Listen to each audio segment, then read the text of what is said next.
Polda Metro Jaya, saudara, menetapkan Cho Yonggi atau Kevin, mahasiswa jurusan Filsafat Universitas Indonesia sebagai salah satu dari 14 tersangka kericuhan di aksi May Day awal Mei lalu.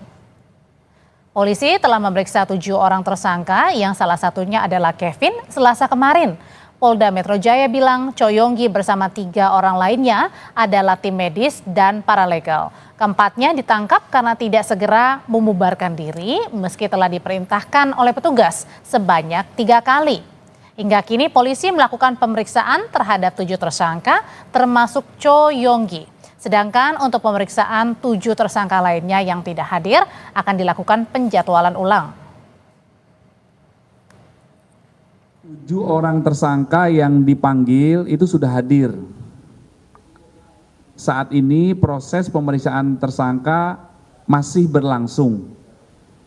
Di antaranya saudara CY alias K, kemudian yang kedua GSI yang diamankan, 10 diantaranya itu adalah pengunjuk rasa. Tim paralegal dan medis ini diduga melakukan tindak pidana tidak menuruti perintah atau dengan sengaja tidak segera pergi setelah diperintah 3 kali oleh atau atas nama penguasa yang berwenang sebagaimana diatur di pasal 216 dan 218 KUHP.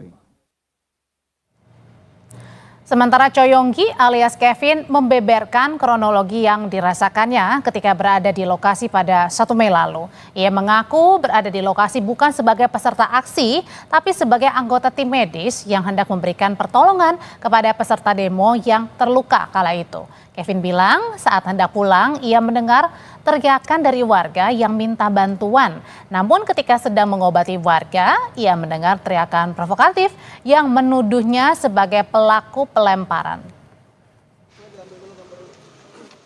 Kami nyebrang, kami lihat ada mungkin 4 atau 5 orang udah jongkok, ada yang berdarah, ada yang bibirnya sobek. Terus kami tawarkan gitu, ini butuh bantuan medis nggak, ini mereka ada pendarahan macam-macam itu. Terus salah satu orang itu teriak, kamu ngapain di sini? Terus dia dorong, jatuh. Terus melihat ada GoPro dan ada suara yang provokasi. Ini yang tadi lempar-lempar, masih badannya tuh ditarik, dipukul, macam-macam.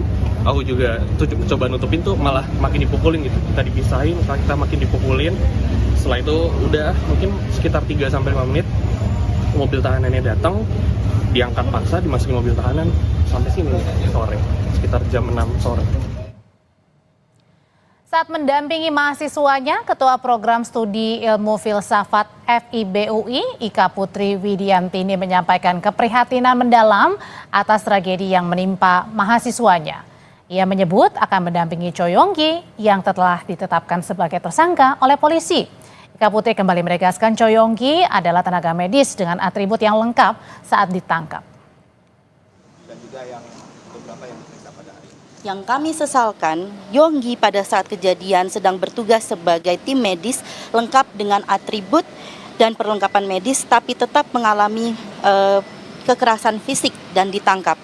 Penangkapan terhadap peserta aksi tersebut, terutama dengan kekerasan, menimbulkan pertanyaan serius dari kami mengenai penghormatan terhadap prinsip-prinsip perlindungan sipil, termasuk perlindungan terhadap petugas medis dalam situasi aksi damai. Namun demikian, kami berharap dengan fakta-fakta yang kami sampaikan ini, pihak Polda Metro Jaya dapat meninjau kembali penanganan kasus ini secara objektif dan berkeadilan dengan mempertimbangkan posisi mahasiswa kami serta integritas tugas kemanusiaan yang ia emban. Untuk membahas lebih lengkap, saat ini kita sudah bergabung dengan Yusuf Warshim, anggota Kompolnas, dan ada Taufik Basari selaku dosen tidak tetap UI yang juga merupakan anggota Komisi 3 DPR RI, fraksi Partai Nasdem. Mas Taufik, Mas Yusuf, selamat malam. Selamat malam. Saya klarifikasi, saya sudah tidak lagi menjadi anggota DPR saat ini. Oke, ya, baik. Nanti kami akan memperbaiki. Saya mau ke Mas Yusuf dulu. Mas Yusuf, Anda sebagai anggota Kompolnas, dengan penetapan Cho Yonggi sebagai tersangka yang merupakan tenaga medis, ini sudah tepatkah? Baik, jadi kami sejak ada informasi penahanan 14 mahasiswa yang itu ada kegiatan UNRAS di depan gedung DPR 1 Mei, itu kami melakukan monitor. Pada waktu itu sudah ada yang ditetapkan tersangka sekitar tanggal 13 Mei, 5 orang ya, yang itu belum menyentuh yang pada saat ini kita sorot, ya, mahasiswa UIN belum ke sana. Nah, jadi begini, ini perlu dikonfirmasi dulu dari pihak Polda Metro Jaya, harus transparan.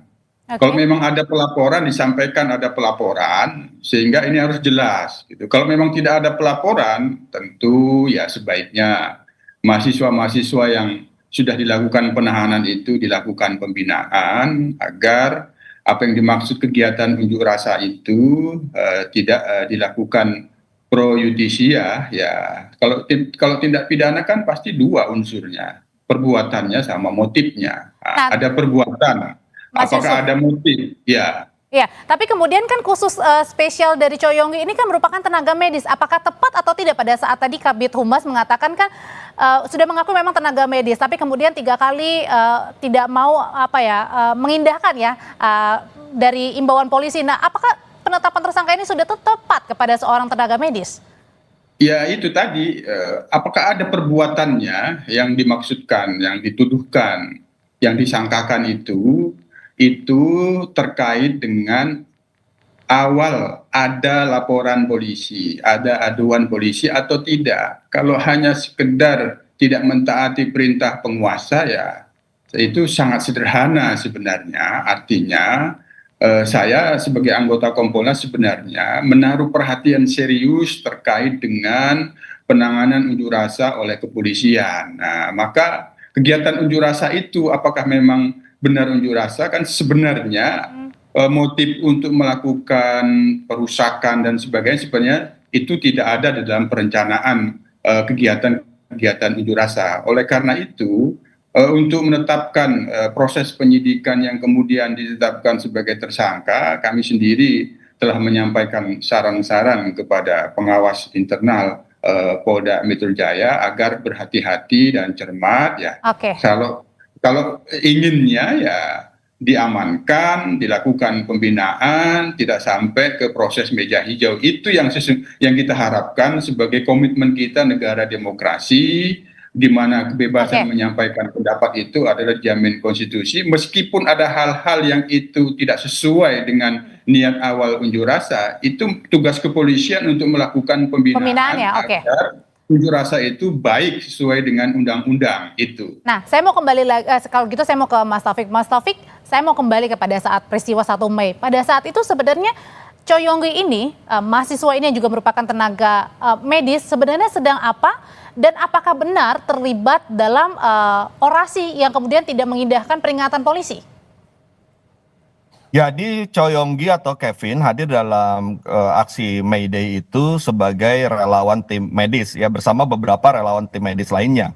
Dan ketika hadir dalam aksi May Day itu, Choi Yong-gi menggunakan atribut-atribut sebagaimana layaknya tim medis. Jadi memakai helm dengan ada cross kuning di atasnya, kemudian di dadanya juga ada lambang cross, kemudian juga di dalam tasnya juga berisi perlengkapan medis ya, obat-obatan. Jadi atributnya lengkap ya sebagai tenaga medis ya? Jadi atributnya lengkap, bahkan juga di belakang badannya itu juga ia membawa bendera medis ya. Jadi dari jauh pun sudah pasti akan terlihat bahwa ia memang bagian dari tim medis. Namun sayangnya ketika hendak membantu orang-orang yang sedang terluka, lalu mengalami kekerasan juga Choi Yong-ginya dan ditangkap ya. Awalnya kami mengira bahwa mungkin hanya diperiksa saja ya untuk hari itu. Tapi beberapa kemudian kami cukup terkejut meskipun fakta-fakta sudah disampaikan bahwa yang bersangkutan adalah tim medis, tapi malah dinaikkan statusnya menjadi tersangka. Nah, inilah yang kami sayangkan sebenarnya.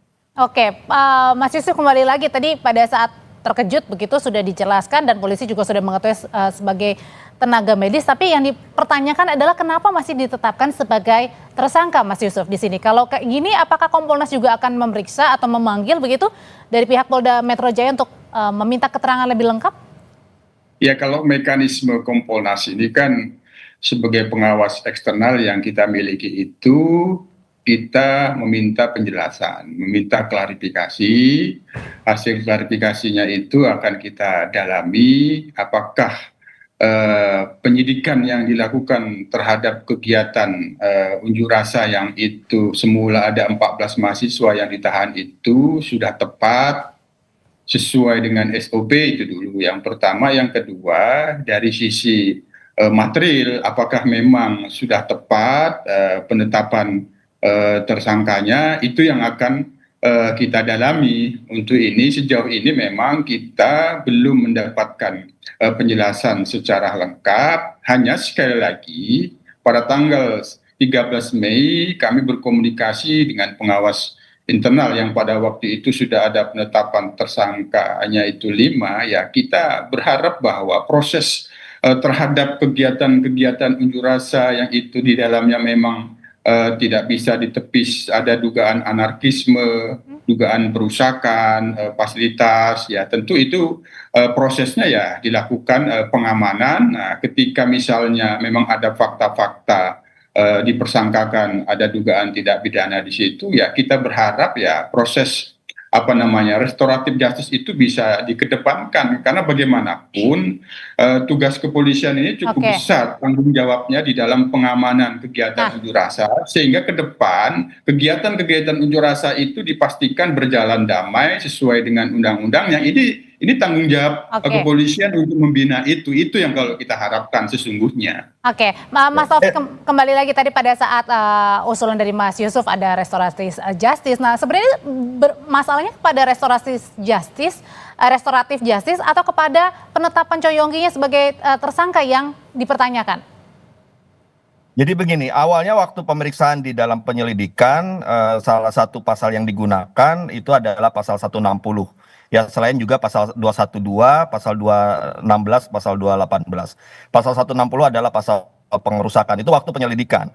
Tapi sepertinya dari 14 orang tersangka yang kemudian menjadi tersangka ini, tidak ada hal-hal yang kemudian bisa mengarah pada pengerusakan. Nah, oleh karena itulah maka yang ditetapkan tersangka ini hanya dikenakan sangkaan pasal 216 dan 218 KUHP, yaitu tidak mengikuti perintah untuk membubarkan diri ketika aksi sedang berlangsung. Artinya tidak ada isu soal pengerusakan di sini yang dituduhkan kepada artinya 14. Salah alamat, Mas Taufik. Nah, ya itu nggak tahu, itu harus ditanyakan nanti ke pihak kepolisian. Tapi itu poin poin-pertamanya di situ supaya menjadi clear. Nah, yang kedua, kami juga tidak ingin memisahkan Choi Yong-gi dengan teman-teman 13 lainnya. Kenapa? Karena begini, di setiap kelas-kelas kita di filsafat UI, kita selalu mengajarkan dua hal. Yang pertama adalah berpikir secara kritis, yang kedua adalah soal nilai-nilai. Baik itu nilai kemanusiaan, nilai demokrasi, ya, maupun juga nilai etika. Nah, apa yang dilakukan oleh Choi Yong-gi dalam aksi May Day, entah itu apakah dia sebagai tim medis ataupun dia sedang Mas, anggaplah dia juga bagian dari